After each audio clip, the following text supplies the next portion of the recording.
शुक्रवार की सुबह अरविंद केजरीवाल के लिए नई जिंदगी लेकर आई।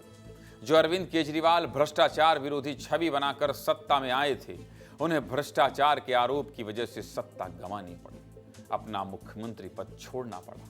उनकी सरकार, उनका पद, सब कुछ चला गया, लेकिन आज वो भ्रष्टाचार के आरोपों से मुक्त हो गए। आज अरविंद केजरीवाल ने बहुत सी बातें कही। जब वो बोल रहे थे तो उनके आंसू रुक नहीं रहे थे। और हमें ये भी नहीं भूलना चाहिए कि किसी केस की वजह से अरविंद केजरीवाल को कितना कुछ सहना पड़ा है।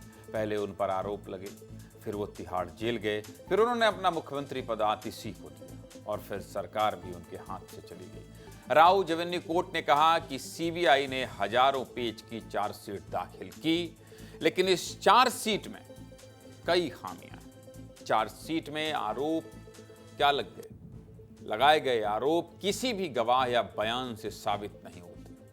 आरोपों की पूरी थ्योरी कमजोर है। कोर्ट ने सीबीआई के जांच अधिकारी के खिलाफ विभागीय जांच के आदेश दिए हैं। आगे कोर्ट ने क्या कहा है जानते हैं? आगे कोर्ट ने कहा है कि आबकारी नीति बनाने में कोई साजिश या आपराधिक मंशा नहीं थी। सीबीआई का मामला न्यायिक जांच पर खरा नहीं उतरता। सीबीआई ने साजिश की कहानी गढ़ने की कोशिश की और इस साजिश में अनुमान के अलावा कुछ नहीं था। मनीष सिसोदिया पर आरोप था कि वे शराब नीति बनाने और लागू करने के जिम्मेदार थे, लेकिन कोर्ट ने कहा कि उनके शामिल होने का कोई सबूत नहीं मिला और ना ही उनके खिलाफ कोई बरामदगी हुई। यानी सीबीआई का पूरा केस सिर्फ अनुमान पर था। अगस्त 2022 में सीबीआई और ईडी ने दिल्ली सरकार की शराब नीति के खिलाफ केस दर्ज किया था और इस केस के अगले महीने ही दिल्ली सरकार को अपनी नई शराब नीति रद्द करनी पड़ी थी।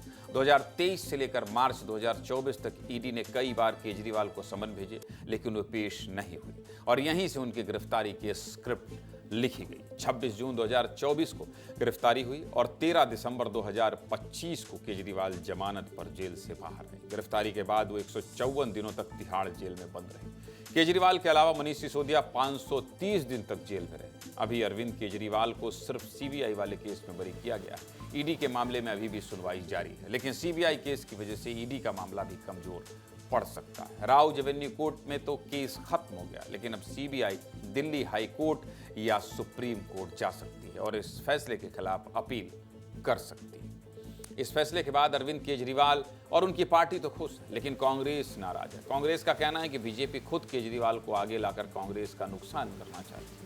वहीं बीजेपी का कहना है कि पिक्चर अभी बाकी है केजरीवाल